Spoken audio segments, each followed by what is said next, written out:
I didn't yell. That's the part that should matter. There was no shouting, no harsh words, no raised voice to rattle the windows or frighten the neighbors. I just stood in the kitchen, my hands still damp from washing the breakfast dishes, and told Kevin no. That was it. One word. One syllable. No. He had come down late, as usual. Slouched into the room like gravity owed him something. Phone in hand, shirt half-buttoned, entitlement rolling off his shoulders like heat off asphalt. He didn't say good morning, didn't ask how I'd slept, just leaned against the counter, opened his banking app, and said he needed my credit card again. Just for a week, he said. Some of the guys are getting a place down in Clearwater. I already found the listing, we'd split the cost. I just need to reserve it now before it books up. I wiped my hands on the towel. Ask your mother. She said to talk to you. Of course she did. She always did when it was about money. I'd been here before.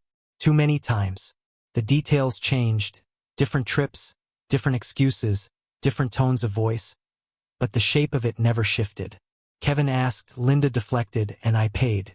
Again and again. The role was carved out in stone now. The provider without rights, the man who gave without being asked, and still somehow gave wrongly when he finally hesitated. But this time I didn't hesitate. I didn't deflect. No. He blinked. What? I looked him in the eye. No. I'm not doing that, Kevin. His face curled into something between a smirk and disbelief. Seriously. I didn't reply. I dried the last plate and set it in the rack. He laughed. A short, joyless sound. You're joking, right? It's not even that much. I'm paying you back. He wasn't. He never did. Not once in 3 years of these requests had he returned a cent. He said it like a script he didn't believe anymore, just a line meant to check a box. I walked to the coffee pot and refilled my cup. My hands were steady. My heartbeat was slow. I wasn't angry, not yet. I just couldn't do it anymore. Not this kind of pretending. Not this kind of bleeding. No, I said again. I'm not giving you my card. I've covered enough. He stood up straighter. The performance began. Indignation slipping into place like a tailored jacket. What the hell does that mean? Covered enough? Are you keeping receipts now? Counting every dollar? No, I said. But maybe I should have. And that's when she appeared. Linda, barefoot in her robe, hair still damp from the shower, moving into the kitchen with the sluggish grace of someone who assumed the morning would be easy. She paused when she saw us. Me with my coffee, Kevin rigid by the counter, and frowned. What's going on? Kevin spoke first. He's refusing to help. I need to reserve the rental. The guys already sent their shares. I turned toward her, ready to explain, to lay it out as calmly as I could. But her face changed before I said a word. Not confusion, not concern, no fury, instantaneous and complete, as if something inside her had been waiting for this moment, like a spring held back too long. Her mouth curled in disgust. You're seriously doing this again? She said. You're going to start another fight over money? There's no fight, I said, trying to keep my voice level.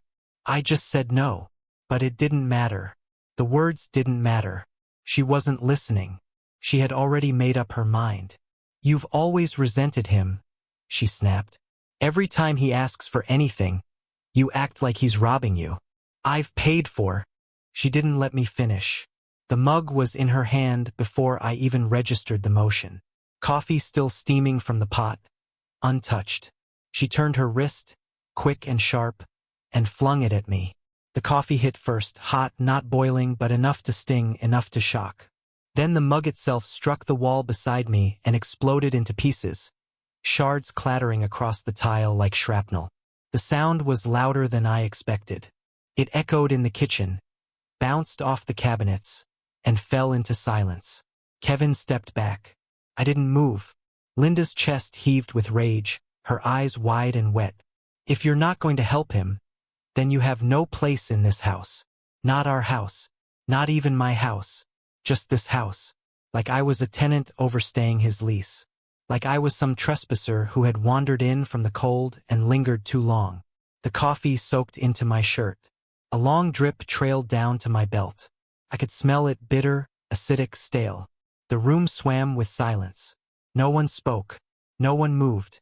Even the house itself seemed to pause, waiting for me to react.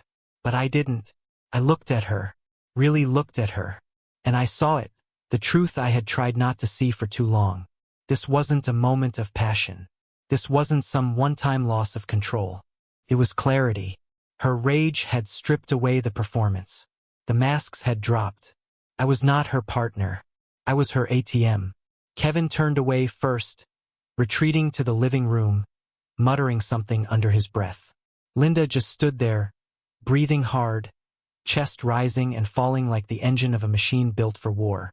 I set the coffee cup down gently on the counter, careful not to spill a drop. And then I left the kitchen. Not with a shout. Not with a threat. Not even with a backward glance. Just silence. Because sometimes silence is louder than anything. Because silence, when you've been screaming inside for years, is the beginning of something. I didn't slam the door. I didn't throw clothes into a suitcase or shatter glass on my way out. I didn't shout curses or demand apologies. There were no ultimatums, no final arguments, no theatrical exits to feed their guilt. That would have made it easier for them to frame me as the problem. Instead, I left like a man withdrawing his hand from a flame. Quiet, deliberate, irreversible. I went upstairs to the bedroom, coffee still cooling on my shirt. Linda didn't follow. Maybe she thought I'd come back down to argue, or apologize, or explain myself the way I always had before. But this time I didn't owe anyone an explanation. I peeled off the wet shirt and left it in the hamper. Sat on the edge of the bed where we used to talk about the future, about shared dreams and growing old, and now we barely spoke at all unless it was about Kevin's needs. I stayed there a long time, feeling the weight of every year settle onto my shoulders like bricks stacked one by one. 16 years with Linda, 14 of those with Kevin in the house, and all of it. Every vacation, every home repair, every meal, every debt paid down, every single holiday gift, had been on my shoulders. And for what? I got dressed in silence, pulled on clean clothes like armor, and went into my office. There, behind the closed door, I became someone else. The man who made decisions. The man they thought wouldn't. First, I emailed my financial advisor, the one Linda didn't know I still kept on retainer. I wrote plainly, "We need to reallocate the trust. Remove shared access. I'm pulling out." He responded within the hour. No questions. Just acknowledgement. We'd worked together long enough. He knew I never wrote impulsively. Then the lawyer. The one I had met 2 years ago when Linda's spending began to spiral and I started preparing. Just in case. He'd drawn up preliminary drafts of separation agreements, asset protections, legal strategies in the event I needed to walk. I told him the time had come. The last message was to my accountant. I asked for a forensic review of every joint account, every automatic transfer, every recurring payment tied to Kevin. Tuition, rent, car insurance. The money that left me quietly every month while the house spat in my face. That night, I slept in the guest room. No fight. No statement. Linda didn't knock. I imagined she thought I was sulking, that I'd wake up with apologies tumbling out like coins from a broken slot machine. But I didn't sleep to escape. I slept to gather strength. The next morning, I left for work at the usual time. Wore my usual coat.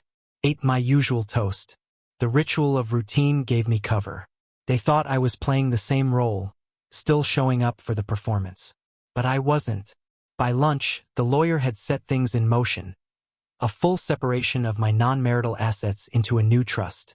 Emergency filings if needed. Drafts prepared in my inbox. The financial advisor began transitioning holdings. Investments I'd quietly built for Kevin's future. The ones in my name, the ones I was never thanked for, were marked for dissolution.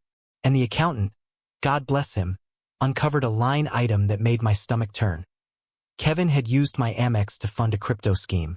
$6,000 gone in a week. Never repaid. Linda knew. She'd buried it under growing pains. I went home, sat across from them at dinner, and said nothing. Kevin talked about a girl he wanted to take to Miami.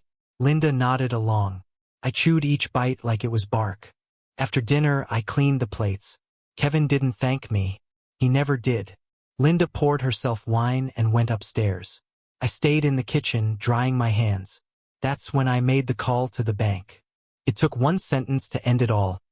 Remove all secondary access from account number 7186. The voice on the other end asked if I was sure. Yes, I said. They no longer have my permission. By Friday, the joint card was deactivated. The fuel card for Kevin's car was frozen. The tuition autopay was canceled. I sent an email to the university. All future payments must be coordinated directly with the student. I received a reply, please confirm. Will no further payments be issued? I replied, correct. The locks were changed the next day quietly while they were both out. I kept the new keys in my jacket pocket. Didn't tell them. Didn't need to. The house was no longer a shared space. It was a waiting room. I stayed until everything was ready, not because I wanted to, but because I needed to ensure there would be no question later about who left with dignity and who clung to entitlement. I gave them no fuel for the fire, no outburst, no accusations, only absence. I moved my essentials to a storage unit under a new lease. Paid in cash. No trace. I rented a small apartment downtown. A quiet space with no noise, no pictures, no reminders. And I left the house like a ghost. Everything untouched. No furniture missing. No notes left behind. The bedroom still smelled like her perfume. Kevin's shoes were still at the front door, scuffed and careless. The kitchen still had the coffee stains, the ones from her mug, still visible in the corner. I locked the door behind me for the last time and didn't look back. They didn't even know I was gone until it was too late. Because sometimes the loudest thing a man can do is disappear. They say home is where the heart is. But what happens when the heart is gone? Linda thought I'd be back. That was her first mistake. She believed this was another one of my phases. Another sulk, another overreaction she could smother with silence until I returned, shamed and obedient. She didn't understand the difference between retreat and escape. This wasn't a tantrum. It was a conclusion. I gave her 3 days. Not intentionally. I didn't count them like a plan. But 3 days passed before I got the first message. A short text. No subject. No warmth. Where are you? Kevin needs to talk to you about his payment schedule. Not I miss you. Not are you okay? Not even come home. Just a notification. A demand disguised as concern.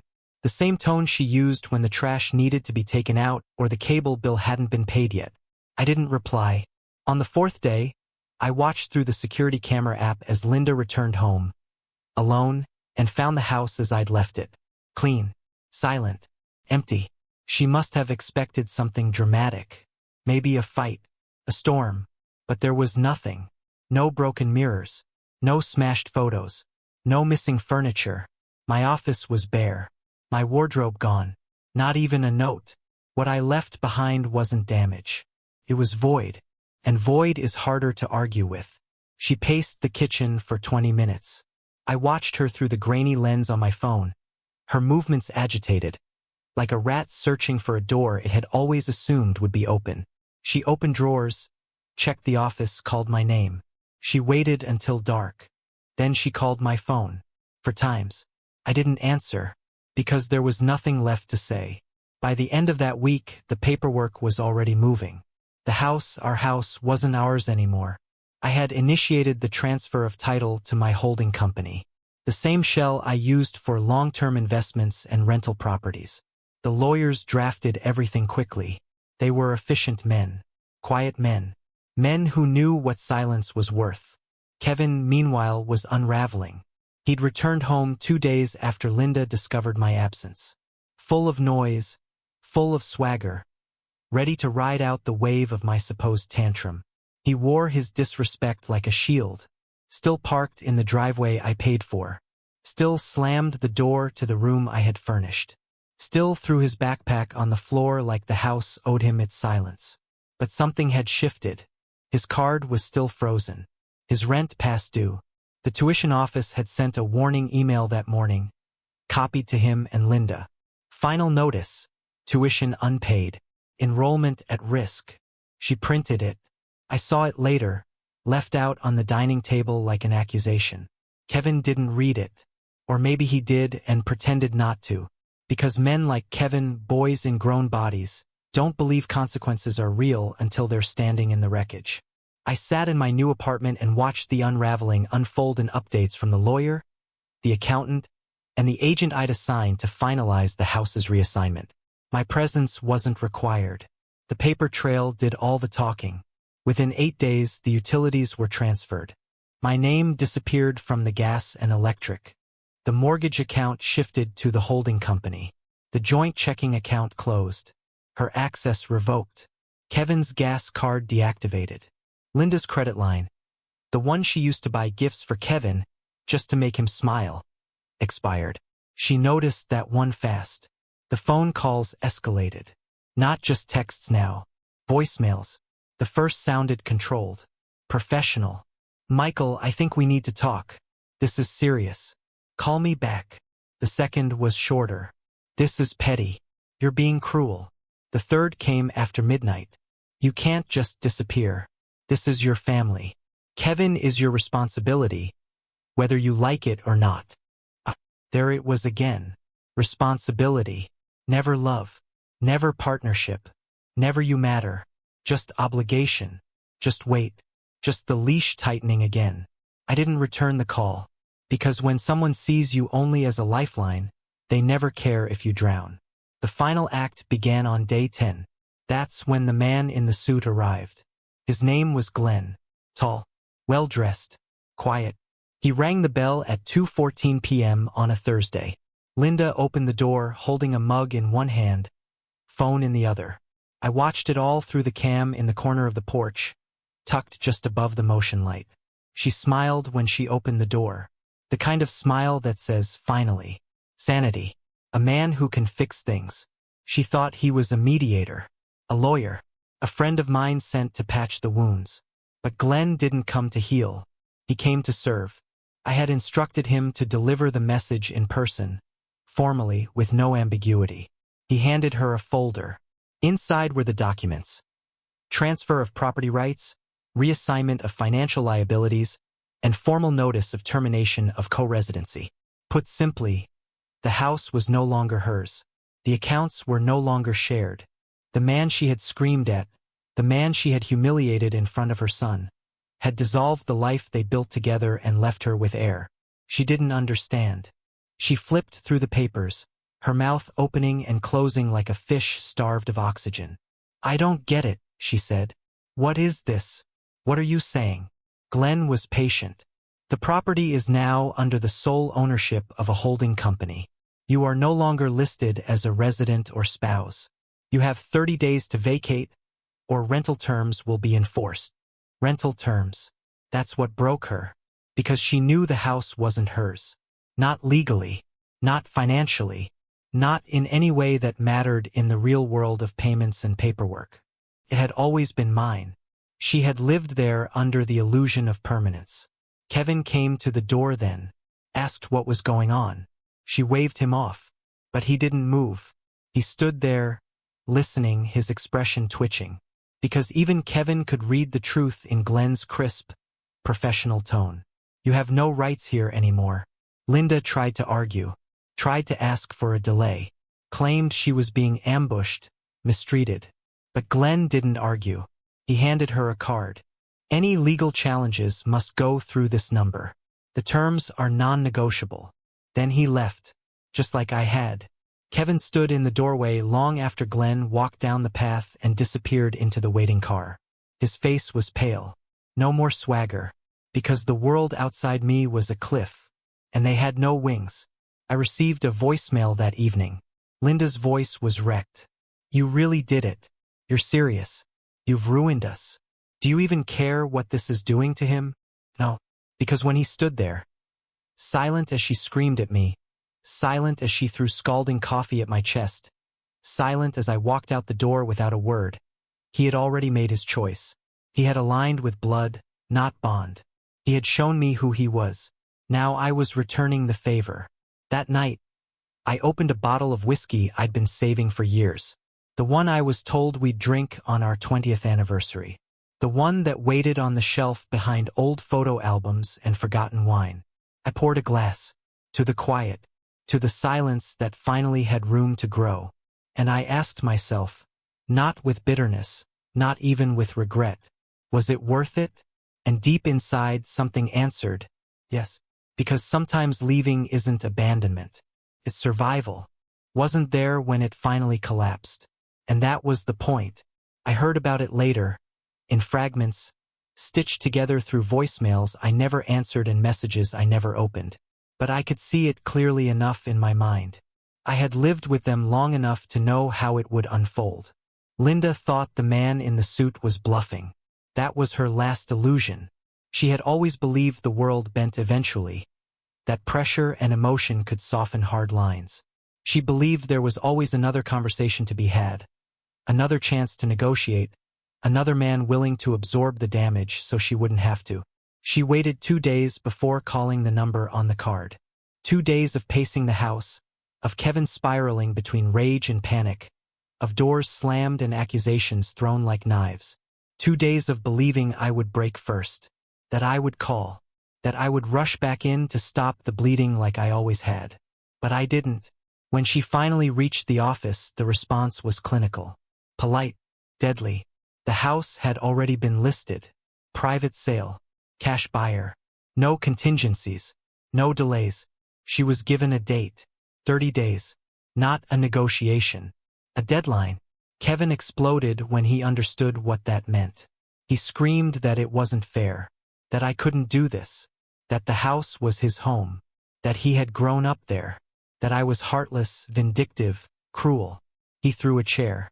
Put a hole in the drywall. Shattered a framed photo I hadn't taken with me on purpose.